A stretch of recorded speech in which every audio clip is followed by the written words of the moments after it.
En primer lugar, vamos a analizar lo que es la historia clínica geriátrica.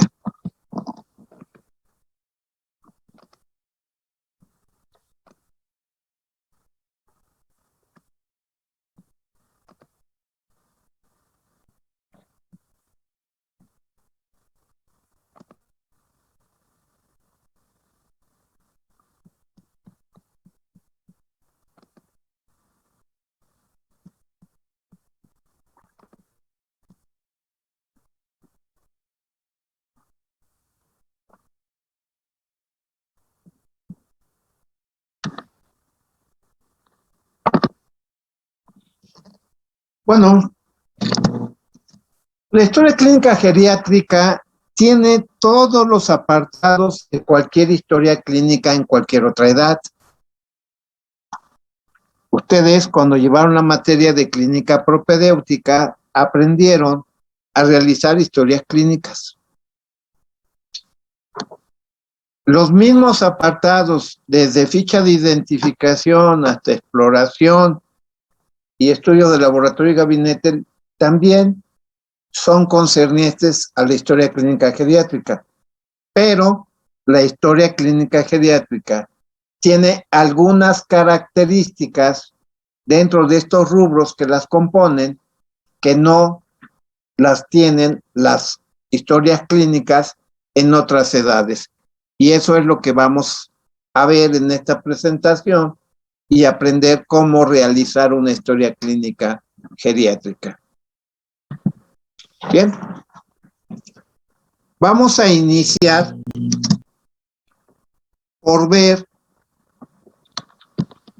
la forma de ser de nuestros pacientes adultos mayores.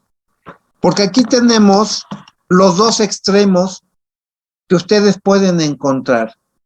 Y es importante saber cómo nuestros pacientes adultos mayores se comportan ante nosotros como pacientes.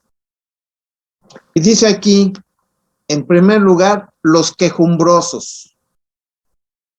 Aquel paciente adulto mayor que se queja de todo, que nada le parece, que echa la culpa de todo lo que le pasa a sus familiares y hasta uno como médico. Y tenemos los pacientes estoicos, aquellos que aguantan todo, que puede tener un problema de salud bastante fuerte y sin embargo lo toma con la mayor calma del mundo, que podemos enviarle algún estudio de laboratorio o de gabinete y que llega y que le dicen si es una radiografía que el aparato está descompuesto y no se la pueden realizar, o estudios de laboratorio y le dicen en el laboratorio que no hay reactivos para el estudio que le mandamos y que lo toma con la mayor calma del mundo. Entre estos dos extremos podemos encontrar combinaciones de pacientes los cuales así se van a comportar. Y nosotros tenemos que aprender, primero, a identificarlos, segundo, a aceptarlos y tercero, a tratarlos. No importa que esté en el principal extremo de los quejumbrosos o que esté en el principal extremo de los estoicos, nosotros obligatoriamente tenemos que atenderlos y atenderlos de la mejor forma posible.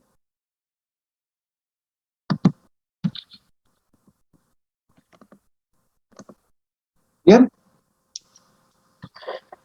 Algunos aspectos que se pueden presentar cuando se atiende a un adulto mayor, no bajo las normas de conocimientos de lo que es la atención al paciente adulto mayor.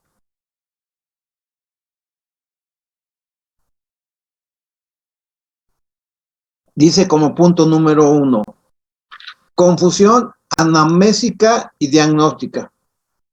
Bien, aquí vuelvo a remarcar dos herramientas fundamentales de dominio de los médicos de cualquier área y de cualquier especialidad.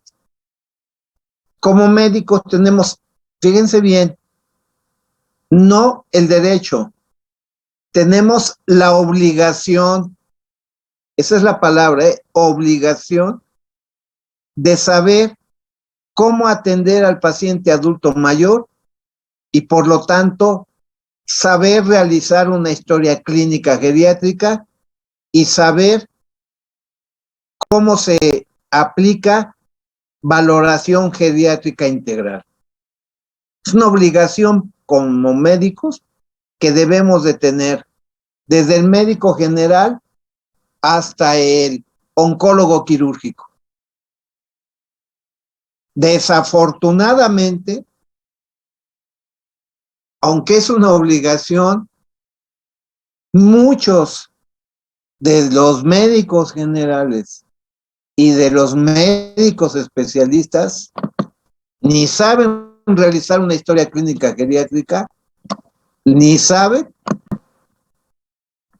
cómo se utiliza valoración geriátrica integral, y entonces nos podemos enfrentar a que nos llega un paciente que ya fue atendido por otros colegas y nos encontramos con la sorpresa de que no se les atendió en forma adecuada, y de ahí la función anamnésica y diagnóstica. Partiendo del principio, no existen enfermedades propias del adulto mayor, simple y sencillamente son mucho más frecuentes en ellos. Lo veíamos en la presentación anterior, cuando veíamos que por la disminución del estado inmunológico y por la falla de los mecanismos de regulación y reparación, tanto biomoleculares como celulares, el cáncer es más frecuente en los pacientes adultos mayores que en otras edades, pero no es una enfermedad que nada más ataque a los adultos mayores. O sea, son dos puntos de vista diferentes. No hay enfermedades propias del adulto mayor. Hay enfermedades que son más frecuentes en el adulto mayor. Son dos cosas completamente diferentes y tenemos la obligación de saberlo. Bien. Y también que las enfermedades desde el punto de vista físico, psíquico y social tienen una connotación diferente cuando el paciente es adulto mayor a cuando es un paciente joven o es un paciente pediátrico.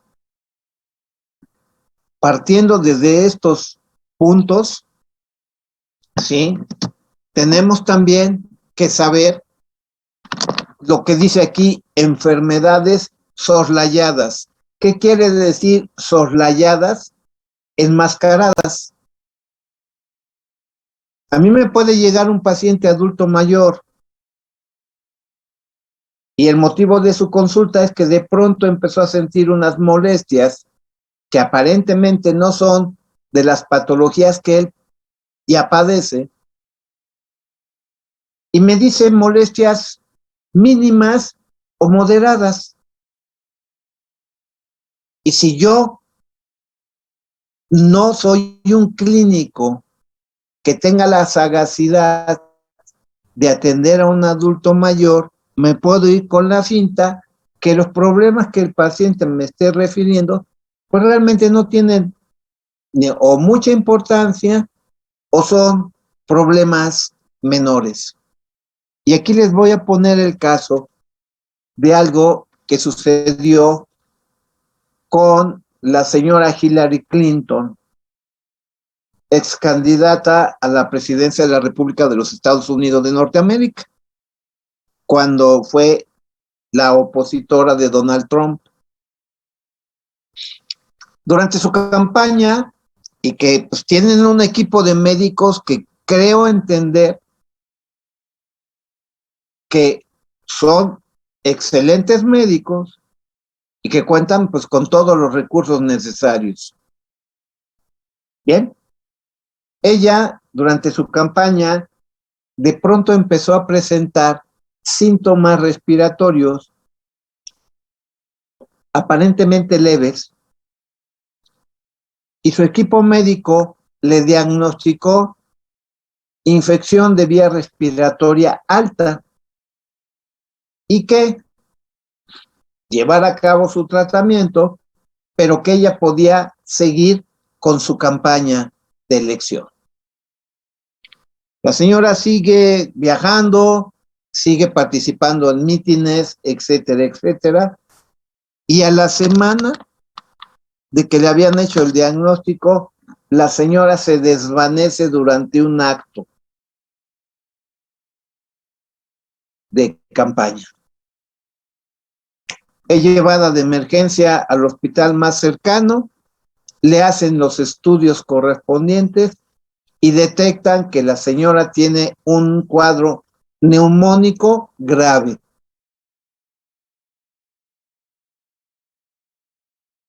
¿Qué error hubo aquí? El error diagnóstico de su equipo médico, que juzgó por los síntomas que la paciente presentaba, que solamente era una infección de vía respiratoria alta, por desconocimiento u omisión de que muchos padecimientos graves que se presentan en el adulto mayor pueden dar síntomas leves que no hablan de la verdadera gravedad del paciente. Cada vez que ustedes atiendan a un paciente adulto mayor, recuerden estas palabras que les estoy diciendo. No se vayan nada más con la finta de síntomas que ustedes puedan juzgar que no hablan de nada serio en un paciente adulto mayor, porque se pueden llevar unas sorpresas bastante desagradables. Las enfermedades en el adulto mayor, en muchas ocasiones, los síntomas que manifiestan no hablan de la severidad o gravedad de la enfermedad como tal. Tercer punto, iatrogenia farmacológica. Y esta iatrogenia la podemos o achacar a los médicos que atienden a ese adulto mayor o al propio adulto mayor. Les he mencionado cuando hemos llegado a tocar el rubro de polifarmacia, que 3 son las principales fuentes en el adulto mayor que contribuyen a esa polifarmacia característica en esta edad. El primero, prescripciones por diversos compañeros médicos. Segundo, medicación de autoconsumo por el propio paciente. Y tercero, medicación por recomendación de conocidos o familiares del adulto mayor y que él, haciendo caso a esas recomendaciones, empieza a consumir ese tipo de medicamentos o sustancias naturistas. Entonces, la iatrogenia farmacológica puede ser debida a los médicos que atienden al paciente como tal, o combinación de ambas cosas. Pero esa iatrogenia farmacológica, nada más recuerden ustedes que les di un dato en una de las presentaciones en donde hasta el 25% de los ingresos hospitalarios de los pacientes adultos mayores se presentan por reacción adversa a medicamentos. Las famosas RAM. ¿Qué quiere decir eso? Reacción adversa a medicamento, RAM, que las van a ver ustedes en muchísimos artículos cuando estén ustedes viendo patologías o artículos sobre adultos mayores. ¿Ok? Y algo que es característico por el tipo de paciente, por la edad y por las patologías que tiene un solo paciente. Mayor tendencia a complicaciones. Bajo estos rubros de la forma de ser del paciente adulto mayor, estoico o, como vimos en las primeras diapositivas, quejumbroso o estoico. Y las características de una confusión amnésica y diagnóstica, enfermedades soslayadas y iatrogenia farmacológica y mayor tendencia a las complicaciones, es que vamos a girar sobre estos antecedentes importantes cuando realicemos una historia clínica geriátrica, cuyas principales características generales es la anamnesis, es mucho más difícil y larga que la anamnesis que podemos hacer de pacientes en cualquier otra edad. La exploración física es mucho más laboriosa y en esa exploración física podemos hallar datos que no vamos a hallar en otras edades. Por ejemplo, ulceraciones. Y aquí les quise poner a ustedes que vieran esta fotografía de una paciente diabética con una ulceración y pues ustedes mismos juzguen. Estamos viendo prácticamente paquete vascular, estamos viendo ligamentos, estamos viendo tendones y estamos viendo hueso ya propiamente. Una úlcera de grado 4. Y para que una úlcera llegue a esta etapa, ya pasó por la etapa de úlcera grado 1, grado 2, grado 3, y quienes estuvieron atendiendo a este paciente no supieron cómo atenderlo o no supieron canalizarlo al especialista en forma oportuna, porque aquí posiblemente tendría que haberse establecido un equipo multidisciplinario en donde estuviera el geriatra, en donde estuviera el angiólogo, en donde estuviera el endocrinólogo y posiblemente el médico internista.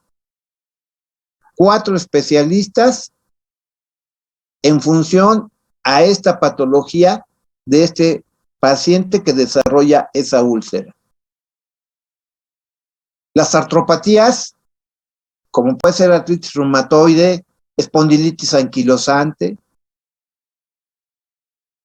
osteoartrosis o enfermedad articular degenerativa, por ejemplificarles, es el pan nuestro de cada día en los pacientes adultos mayores. Cáncer de mama, pues aquí lo están viendo en otra fotografía que también les puse. Vean ustedes a qué grado llegó este cáncer de mama.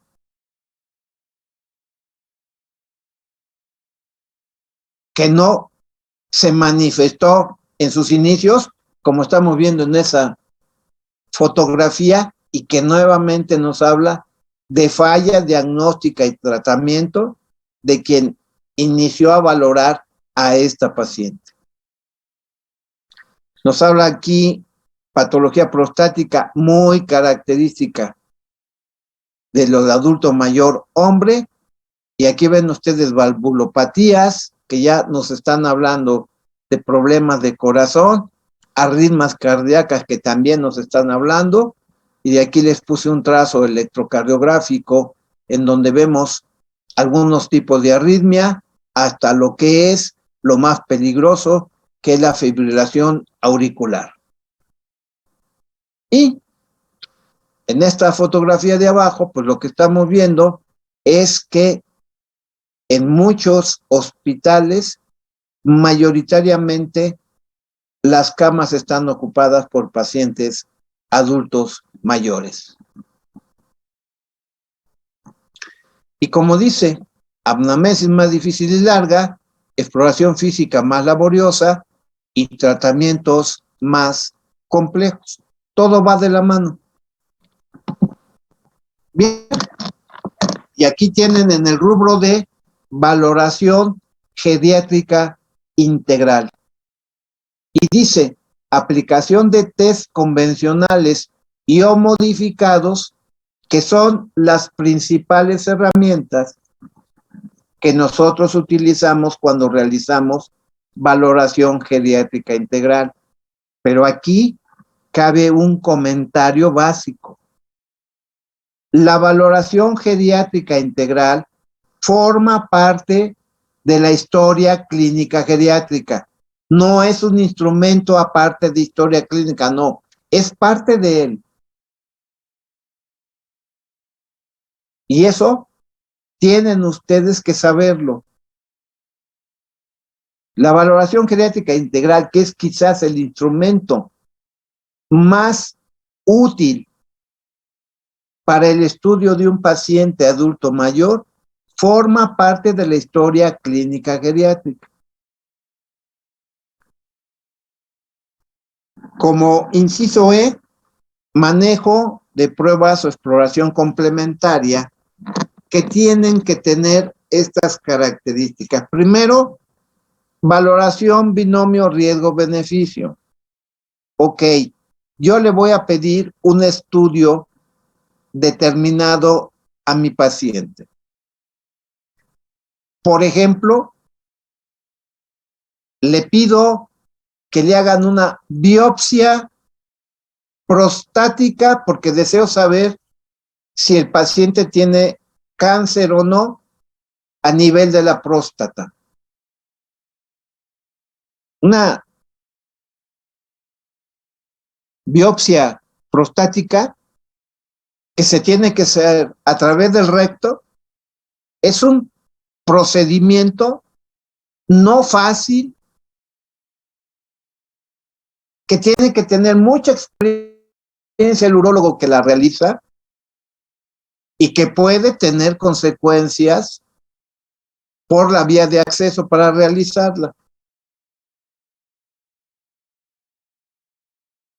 ¿Es necesaria realmente para mi paciente o puedo recurrir a un ultrasonido transrectal, a cuantificación de antígeno prostático y, si quiero ser más específico, a la cuantificación de fracción libre de antígeno prostático? Y con estos instrumentos más mi tacto rectal que yo realicé como primera maniobra, no puedo integrar el diagnóstico definitivo y, si es necesaria la biopsia, adelante, que se le realice con todas las situaciones que puede llevar el realizárselo.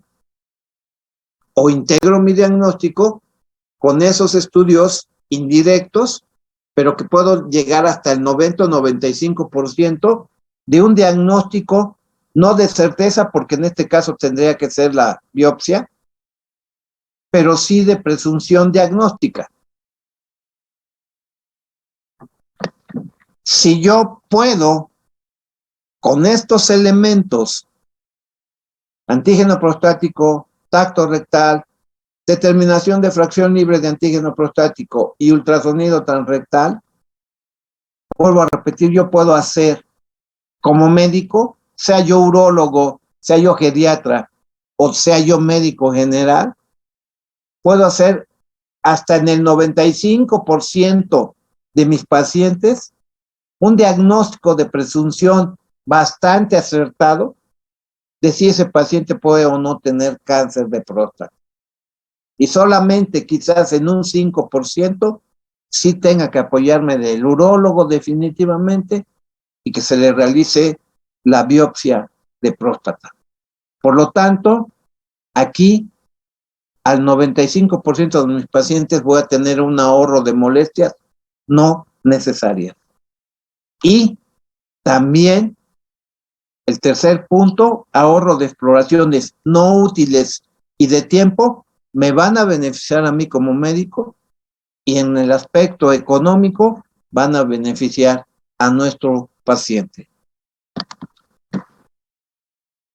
Pruebas de laboratorio y gabinetes más frecuentes que se tendrían que enviar en los pacientes adultos mayores: citometría hemática completa, química sanguínea. Ahora, si yo trabajo en una institución del sector salud y pido una química sanguínea, me van a hacer una química sanguínea de 7 elementos, lo que en forma particular se llama química sanguínea parcial. Y yo necesito una química sanguínea completa. No la realizan, al menos en el primero y segundo nivel de instituciones del sector salud. Las realizan así ya completas en tercer nivel de atención. A nivel particular no hay problema. Una química sanguínea completa comúnmente nos reporta 22 resultados de cuantificación de diversos aspectos. Ahora hay un laboratorio Chopo, que normalmente inició en México y que se está expandiendo a toda la República, que está realizando una química sanguínea de 44 elementos, pero en realidad lo que está haciendo es que otros estudios que se pedían en forma independiente, ellos los están englobando en esa química sanguínea de 44 elementos, pero la real son 22 elementos, que son las que realizan cualquier otro laboratorio que no sea este mencionado. Pero si estoy en una institución del sector salud, vuelvo a ese punto, y yo necesito saber algunas determinaciones que en una química sanguínea completa me reportarían, pero que no me la van a realizar en el laboratorio de la clínica o del hospital de segundo nivel, pues entonces colesterol y triglicéridos, que sería lo que conforma perfil de lípidos, pues los voy a tener que pedir aparte.